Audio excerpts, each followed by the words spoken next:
節嘅以賽亞書，佢話主耶和華嘅靈啊，在我身上，因為耶和華用膏我，叫我傳福音，傳好信息給謙卑的人。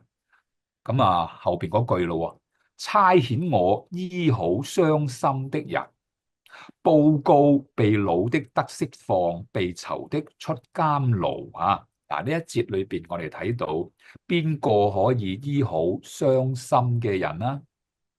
舊約嘅耶和華啦，新約嘅耶穌基督亦都係咁講下，差遣我醫好傷心的人。你遇到任何傷心難過嘅事，嗱，你要返到神面前，被神醫治吓，唔係透過世界所有其他嘅方法，係必須透過我哋嘅創造主，我哋嘅救贖主吓。創造主就係耶和華啦，救贖主就係耶穌基督啦。所以剛才我讀以賽亞書61章第1節到新約耶穌基督路加福音第4章18節就引用呢句說話。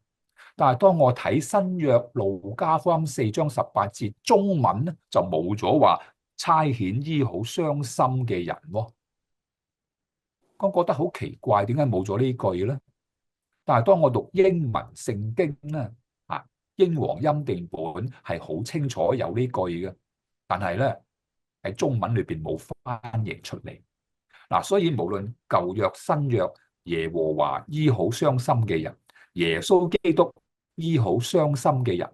留意啦吓，當我再讀落去嘅時候啊，裹好他們的傷處，傷咗心啊，需要收裹嘅，即係話要包裹啊，要整好佢嘅。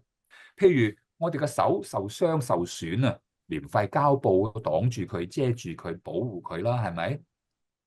我哋嘅心受傷受損啊，我哋需要神裹好嘅噃。嗱，所以當我睇到呢節嘅內容嘅時候，邊個可以包裹我哋受傷嘅心靈啊？嗱，當我再睇到喺以西結書吓，以西結書第34章15、16兩節吓，大家寫低咯噃。